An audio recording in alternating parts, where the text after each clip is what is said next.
Trinidad and Tobago's opposition to file a no-confidence motion over government's closure of the country's oil refinery. That's our top story in Caribbean Newsline for Tuesday, September 14. From the CMC News Center in Bridgetown, I'm Nicole Best. Good evening. Trinidad and Tobago's opposition leader Kamala Persad-Bissessar says she intends to file a motion in Parliament to get the government to debate the decision to shut down the refinery of state-owned oil company Petrotrin.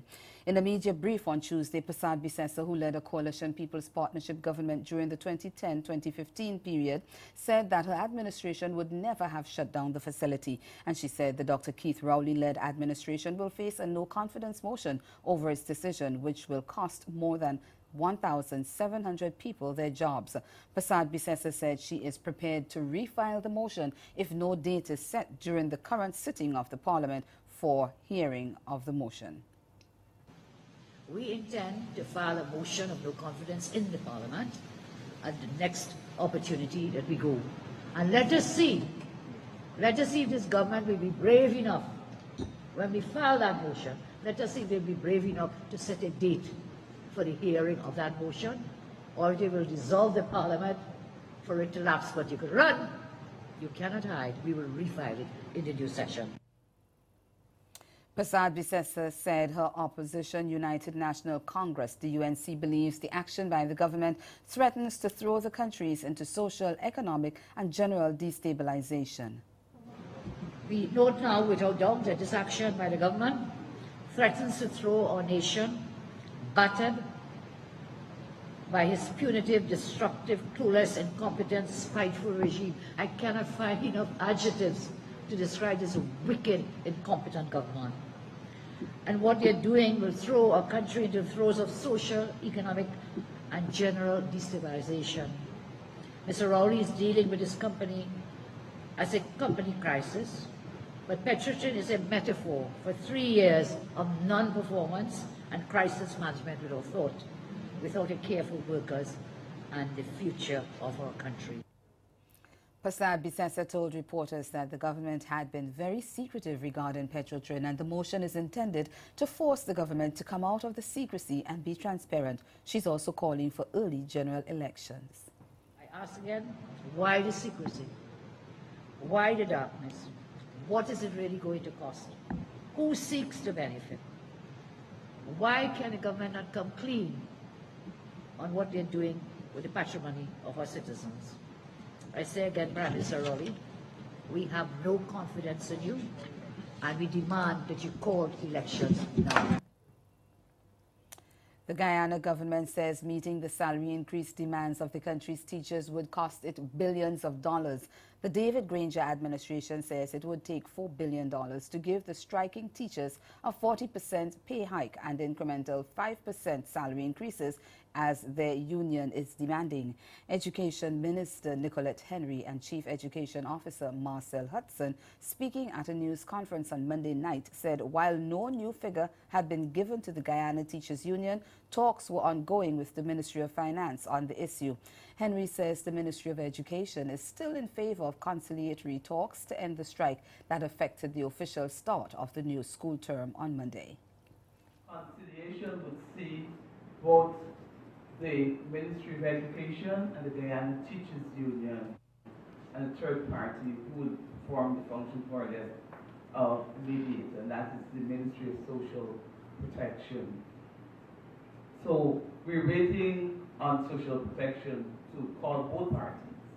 I also want to say that during the mediation phase, the Ministry of Education position is that both parties relook at their proposal and bring that for discussion at the conciliation phase. But we have not been able to get an agreement on that. So we're waiting for us to be called back and to see where both parties are in terms of their position.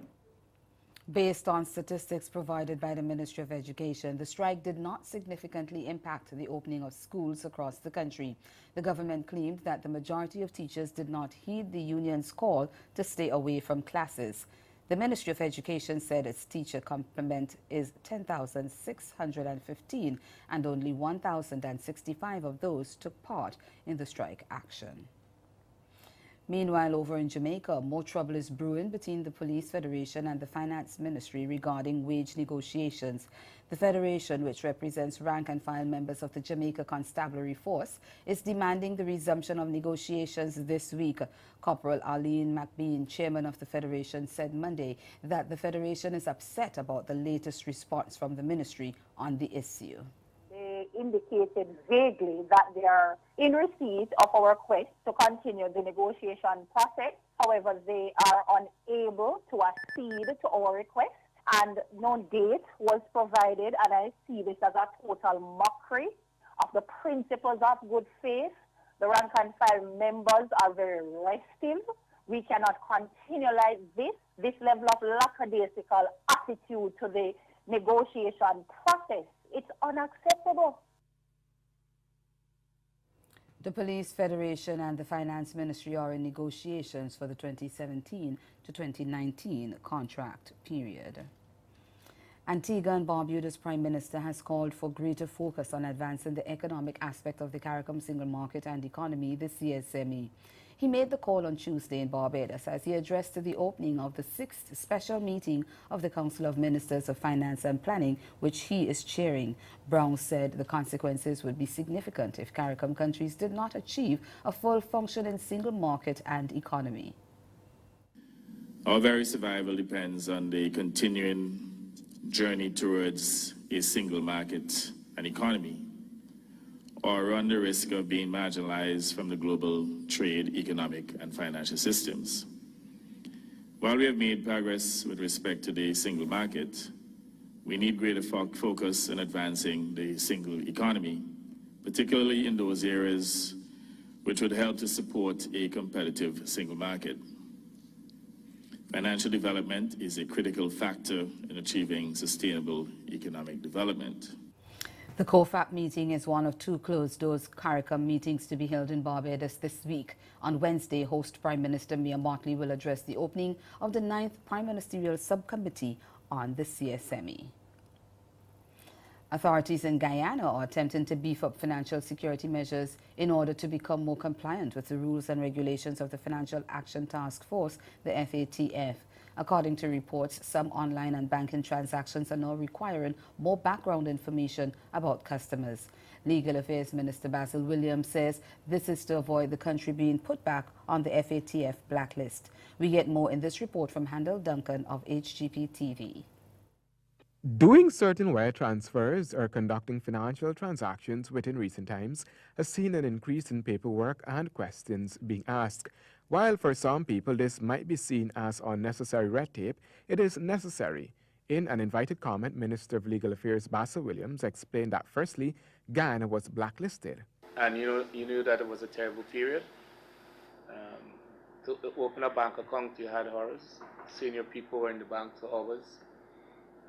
We have come out of that, and the requirement of the recommendations of FATF now insists in these type of transactions.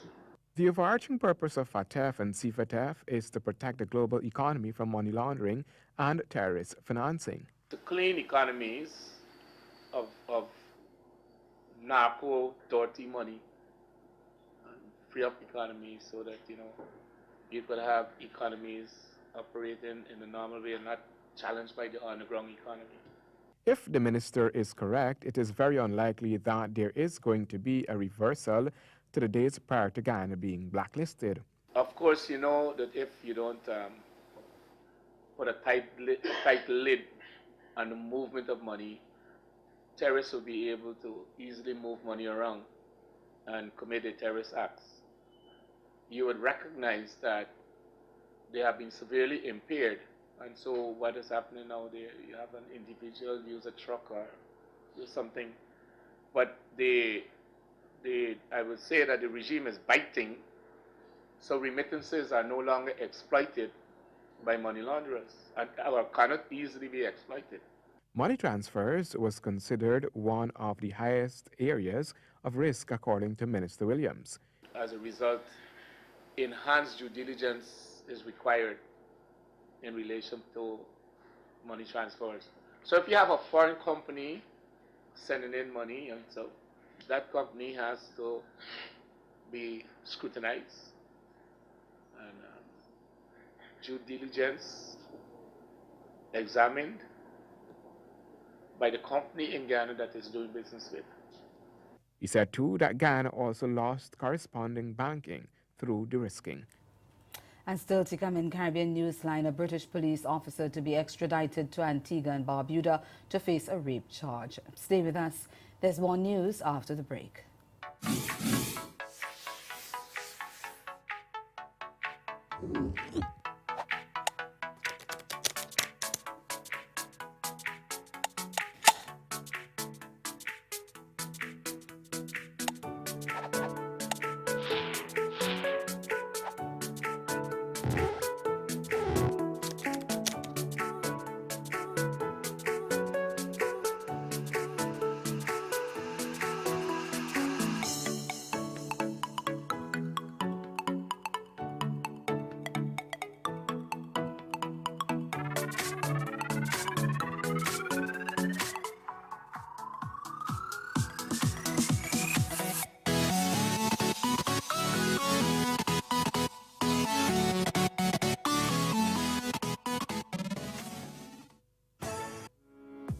This summer and fall, Brilliant Barbados is offering you hotel discounts of up to 40% off regular rates when you book through Expedia before October 31st, 2018.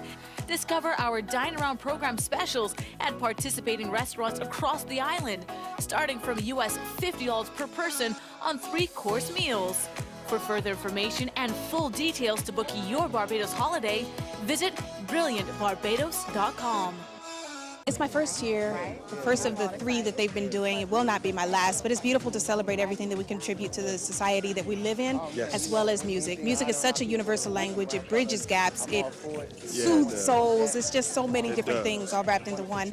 And when we contribute our part of it, it just becomes even that much more magical. It's off the chain. And to see us, look at this. Demetria McKinney, House of Pain. Y'all know who this is, right?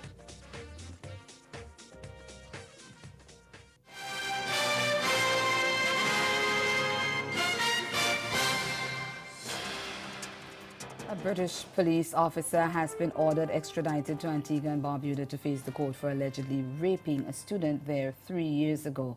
The identity of the officer has not been disclosed, but in a statement issued Tuesday, the government said Director of Public Prosecutions Anthony Armstrong had been successful in getting the British court to extradite him, a first in the legal history of the Organization of Eastern Caribbean States.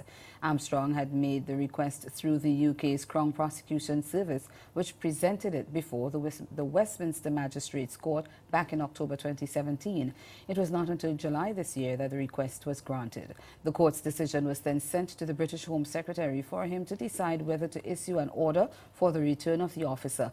The order was signed last month, paving the way for him to return to Antigua and Barbuda. However, he can appeal the decision of the Home Secretary before another court. It's alleged that while on vacation in Antigua and Barbuda in May 2015, the police officer raped a foreign student who had been studying at a local educational institution. The matter was reported to the police, who carried out investigations, but the suspect went back to the UK before he could be apprehended. Barbudans who continue to ignore repeated notices to leave the National Technical Training Center, the NTTC, shelter in Antigua will be forced to do so. That declaration was made by Prime Minister Gaston Brown days after police and government officials went to the building over the weekend to escort Barbudans off the premises. The Barbudans, mostly women and young children, have been living at the shelter since the passage of Hurricane Irma, which devastated the sister island a year ago. Brown says the NTTC is a facility which should be used for the training of young people, and the Barbudans will not be allowed to stay there permanently. But the Minister of Social Transformation, Samantha Marshall, is rejecting reports that Barbudans were being evicted from the shelters. Rather, she says the government is helping them to relocate so the building can be used by the Education Ministry. We get more in this ABS News report. The minister clearing the air on Monday on the back of some information published in the international media. It is not a situation, as it is painted, that we are removing persons from the property by force. It is a situation that NODS has been assisting the persons to relocate. Now, I've even heard in the international press that these persons are refugees. They're not refugees. They are Antiguans and Barbudans.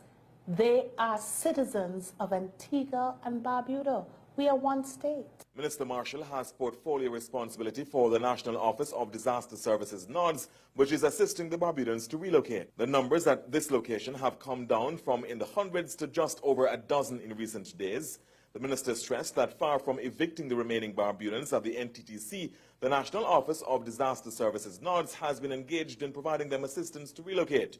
She explained this makes sense, especially because there is a facility on Barbuda which is already being operated as a shelter. About 3 months ago, 2 to 3 months ago, notice was given to the occupants of the NTTC that they would have to vacate the said premises at the end of August, and that they should make the necessary arrangements for relocation.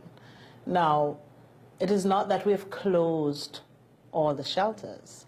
What we have done is we've actually prepared a shelter in Barbuda so that Barbudans can relocate to Barbuda and occupy the shelter there. Besides the shelter in Barbuda, which remains scanty, the minister says there are other options for Barbudans now at the NTTC and insists that in all cases, NODS is ready and willing to assist. Those who can return to Barbuda be able to return, and those who are not able to return for whatever circumstances, that alternative premises be allocated for them. The minister then made a startling revelation regarding some Barbudans.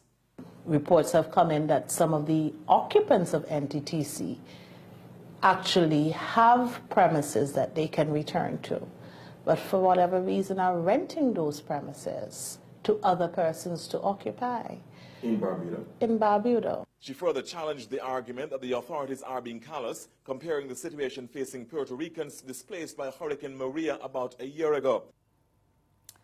Meteorologists have told residents and tourists in Bermuda to remain vigilant into next week after Tropical Storm Florence strengthened to become the 2018 Atlantic season's third hurricane on Tuesday. The Bermuda Weather Service said Florence was 1,305 miles east of Bermuda and moving west to northwest across the Atlantic Ocean at about 12 miles per hour around 5 p.m. The hurricane is expected to be within 730 miles of the island by Friday, and advanced forecasts suggest it will get even closer after then. Hurricane Florence is packing maximum sustained winds of 85 miles per hour, and while it is expected to weaken over the next 3 days, it is then forecast to pick up strength again at the weekend. A Bermuda Weather Service spokesman said although Florence is not a threat to Bermuda at this time, it will need to be monitored. Forecasters are also keeping a close watch on a recently formed tropical wave near the Cape Verde Islands, which has been given an 80% chance of developing into a tropical cyclone in the next 5 days. And ahead in Newsline Sport, former West Indies T20 captain Darren Sammy named as Windy's brand ambassador for the upcoming ICC World T20. The details after the break. Hurricane tip comes to you, compliments the Caribbean Disaster Emergency Management Agency and the Caribbean Media Corporation. Be prepared. Stay indoors and away from windows during the storm or hurricane.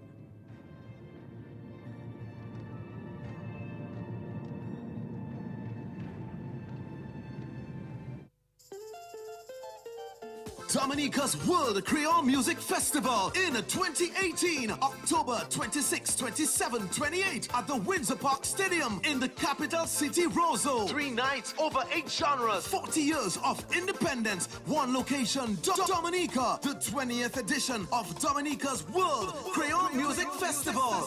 For more information, like our Facebook page, Dominica Festivals. Visit our website, www.dominicafestivals.com for all travel, accommodation, and ticketing details. My love, my home, my Dominica. Building a resilient nation. See you there! Proudly sponsored by the Government of Dominica and Discover Dominica Authority.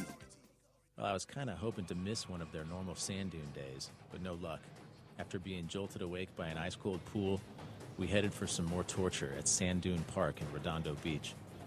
We joined in with some hardcore military types and a masochistic march toward the top of this 200-foot gnarly sandhill. Another great idea brought to you by the Gracie family. Now, just barrel down. Crawl down. Crawl down. All right.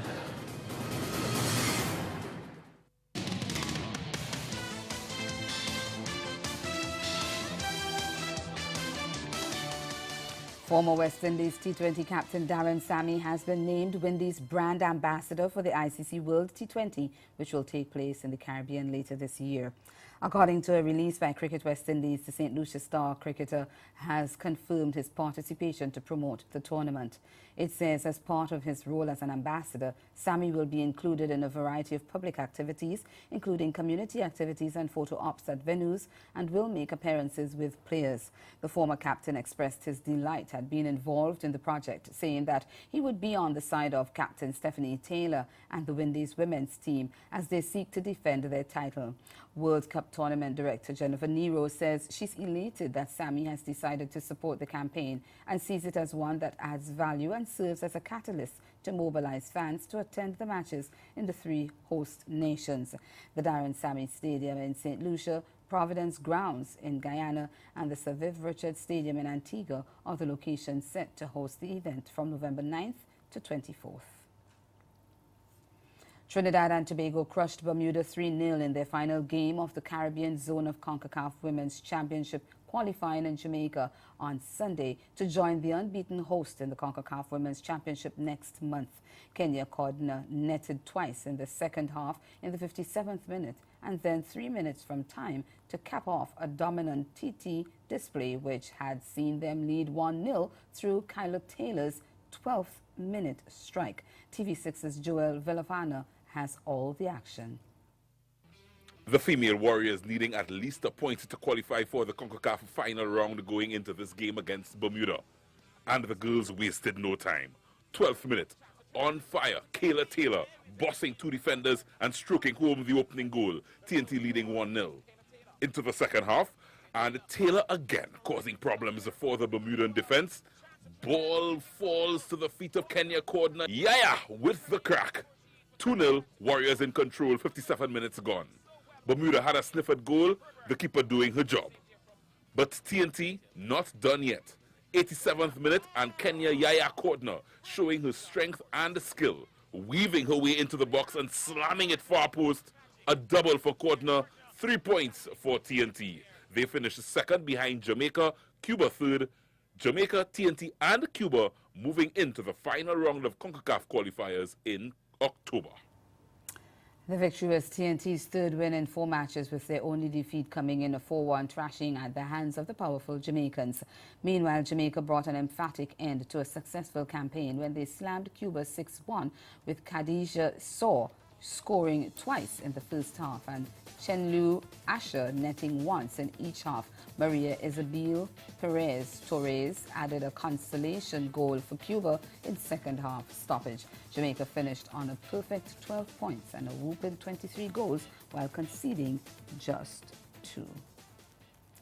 Over to netball now. Sunshine Girls star Janielle Fowler Reid is set to become a familiar face in Australia's Suncorp Championship after committing her future to West Coast Fever for the next 3 years. The club announced that the 29-year-old Jamaican, along with captain Courtney Bruce and Jess Astis, had all signed 3-year contracts following the just concluded season. Fowler Reid was named the league's Player of the Year after netting 783 goals in her maiden season in the Australian League, following her move from New Zealand's ANZ Premiership. Head coach Stacey Marine-Kovic said the players committed to Fever commitment to FIFA was an important building block to the club's success.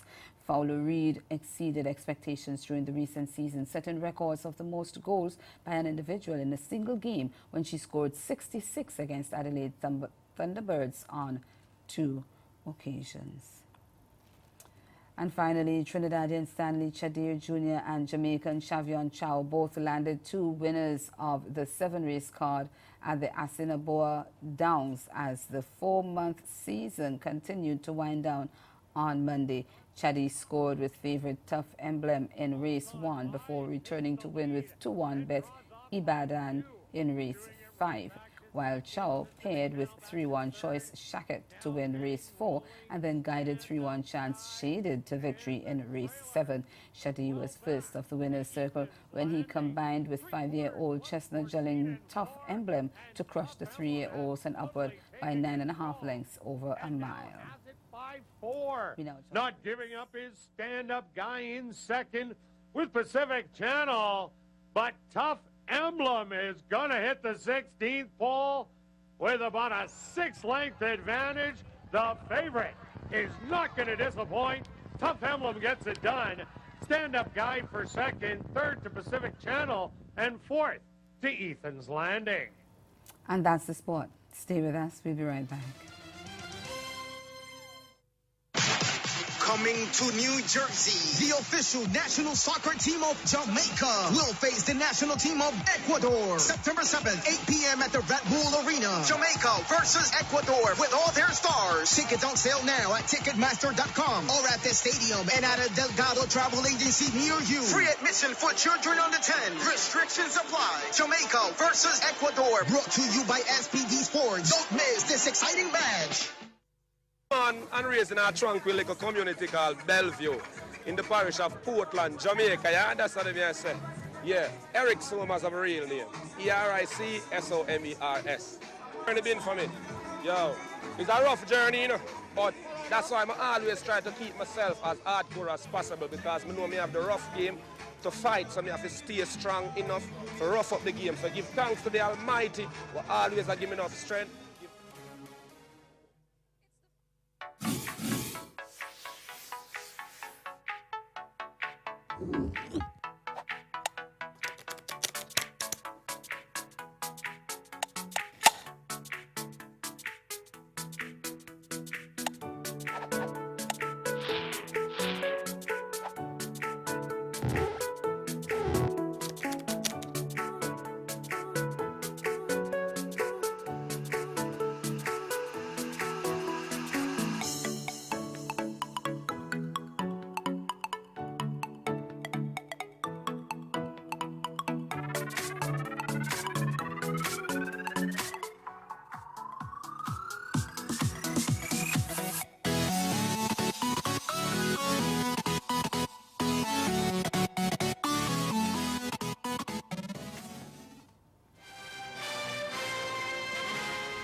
Again, the major developments of this day, Trinidad and Tobago's opposition to file a no-confidence motion over government's closure of the country's oil refinery. And in sport, former West Indies T20 captain Darren Sammy has been named Windies brand ambassador for the ICC World T20, which will take place in the Caribbean later this year.